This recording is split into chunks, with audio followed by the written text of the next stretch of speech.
Welcome back to day 7 of Excel Mastery series. Today we take pivot table to next level by adding slicer, the easiest way to create interactive filter and dashboard in Excel.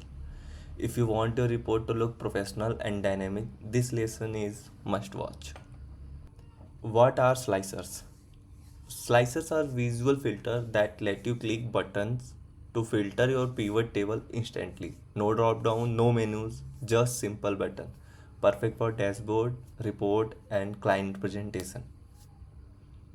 Let's start by inserting a slicer. Click anywhere inside your pivot table. Now go to insert. Here you will find slicer, select slicer. Now choose your field you want to filter. So we are using department and salary. So let's go with department. Select department, click OK. Now you will be getting here the filters. Let's go and try one. Select HR. Here you will be seeing the filterization part. Highlighted buttons are active filter. See, and you can clear the active filter by clicking here. By this it means multiple selection like finance, HR.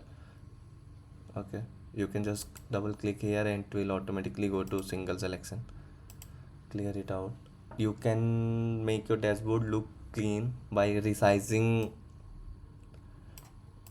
the slicer, change color styles, number of columns, name the slicer, adjust button size.